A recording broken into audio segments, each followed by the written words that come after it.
ابتغاء لمرضات الله ورحمته الفاتحة. أعوذ بالله من الشيطان الرجيم. بسم الله الرحمن الرحيم. الحمد لله رب العالمين الرحمن الرحيم مالك يوم الدين. إياك نعبد وإياك نستعين اهدنا الصراط المستقيم صراط الذين أنعمت عليهم غير المغضوب عليهم ولا الضالين. رب اغفر لي ولوالدي وللمؤمنين آمين. Ali Imran ayat 31-32. Kalamun qadimul la yumallu sama'uhu tanazaha an qawli wa fi'li wa niyatin bihi astafi min kulli da'i wa nuruhu dalilu liqalbi inda jahli wa hayrati faya rabbi mati'ni bisirri hurufihi wa nawwir bihi qalbi wa sam'i wa muqlati wasayil alayya hidhahu summa darsahu bijahin nabi wal ali summa sahabati. A'udzu billahi minasy syaithanir rajim.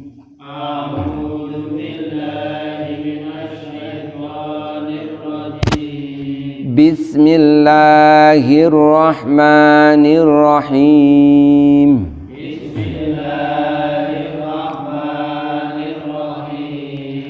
Qul in kuntum tuhibbunallaha fattabi'uni yuhibbukumullahu wa yaghfir lakum dhunubakum.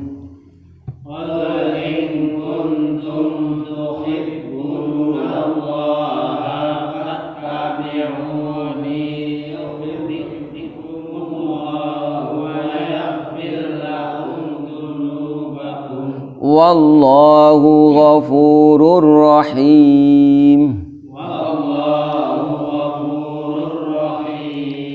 Qul adhi'ullaha war rasul.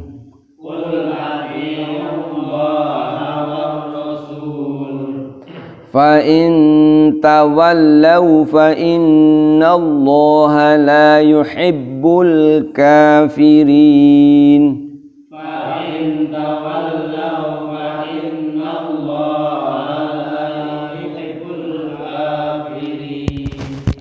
Bismillahirrahmanirrahim. Kul, katakanlah, in kuntum, jika kalian semua, tuhibbunallah, mencintai Allah subhanahu wa ta'ala, fattabi'uni, maka ikutlah kalian semuanya ni kepadaku. Ikutlah kepada Nabi Muhammad sallallahu alaihi wasallam. Kalau beriman kepada Allah juga harus percaya dan mengikuti Nabi Muhammad SAW.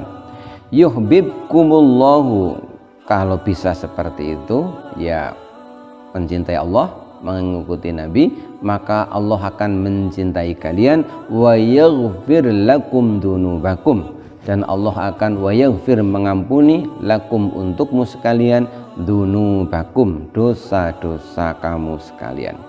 Wallahu ghafurur rahim, Allah itu ghafurun, maha pengampun, rahimun, maha penyayang.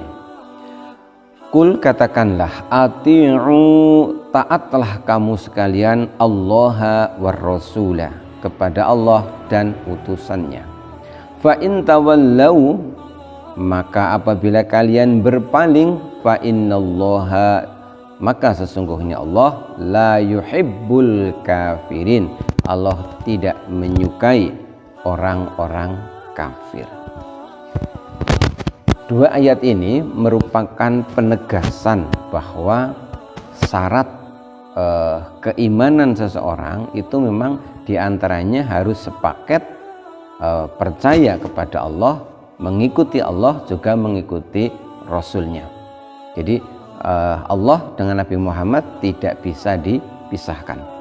Makanya Yahudi, Nasrani yang tidak mau masuk Islam, akhirnya mereka menjadi kafir min ahlil kitab, itu karena hanya mau mengakui Allah tapi tidak mau mengakui Rasulullah, tidak mau mengikuti syariat Rasulullah dan seterusnya.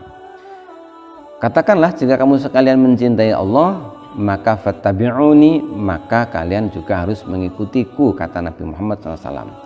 Jika seperti itu, maka yuhibbukumullahu wa yaghfir lakum dzunubakum. Allah pun akan mencintai kalian dan mengampuni dosa-dosa kalian. Jadi orang yang percaya kepada Allah, mengikuti Rasulnya, ini penegasan di sini bahwa tetap ada peluang sebesar apapun dosanya, dia tetap bisa mendapatkan jatah ampunan dari Allah Subhanahu wa Ta'ala, ketimbang orang yang hanya hanya percaya kepada Allah tapi tidak mau mengikuti Nabi Muhammad SAW. Wallahu ghafurur rahim. Allah itu maha pengampun, rahimun, maha penyayang. Allah ini maha pengampun, tetapi mengampuninya Allah itu ada syarat dan ketentuannya yang berlaku. Kalau orang kafir ya selamanya tidak akan pernah diampuni, kecuali orang kafir itu kemudian masuk Islam. Jadi sifat Allah ini termasuk Al-Ghafur, maha pengampun, ini hanya berlaku untuk orang yang mengikuti Allah, taat pada Allah dan mengikuti Rasulnya. Jadi para ahli kitab misalkan yang tidak mau mengikuti Rasulullah, ya mereka tidak mendapatkan ampunan Allah. Apalagi orang kafir-kafir yang minal musyrikin, yang sama sekali tidak percaya dengan Allah. Rahimun, Allah itu juga punya sifat maha penyayang. Ada ulama yang menjelaskan bahwa Rahim ini sifat penyayangnya Allah di akhirat nanti yang hanya diberikan khusus kepada orang-orang yang beriman. Kalau sifat penyayangnya Allah di dunia ini memang berlaku untuk menyeluruh. Orang beriman, tidak beriman tetap disayangi oleh Allah. Makanya ada satu hadis yang menyebutkan di antara salah satu doa yang tidak ada penghalang, artinya itu bisa cepat tembus kepada Allah, adalah doanya orang yang terzolimi, sekalipun al-madlum adalah kafir, walaupun yang terzolimi itu adalah orang kafir. Karena Allah memang menyayangi semua makhluknya, tetapi di akhirat nanti Allah hanya akan menyayangi yang beriman kepada Allah dan mengikuti Rasulnya. Kul, katakanlah, ati'u, taatlah kamu sekalian Allah wa Rasul, kepada Allah dan utusannya. Kenapa demikian? Kenapa harus satu paket? Karena kehidupan Rasul, apa yang disampaikan Nabi dan Rasul, semuanya itu juga pasti berasal dari Allah Subhanahu wa Ta'ala. Contoh misalkan di Quran kita menemukan perintah untuk melakukan sholat 5 waktu. Kerjakanlah sholat, aqimus sholah, begitu itu ya. Tetapi di Al-Quran itu kan tidak menjelaskan petunjuknya. Maka kalau orang ini hanya mengikuti apa yang ada di Al-Quran, tidak mau mengikuti yang disampaikan Rasul, ya dia tidak bisa menjalankan agama ini. Karena banyak petunjuk agama yang tidak disampaikan oleh Al-Quran, tapi disampaikannya melalui Rasul. Bagaimana Rasul menjelaskan tentang sholat? Misalkan Rasul hanya menyuruh kita shollu kama ra'aitumuni usolli, sholatlah kalian sebagaimana kalian melihat aku sholat. Kita lihat Nabi sholat enggak? Tidak. Tapi kita itu belajar dari orang yang melihat Nabi sholat.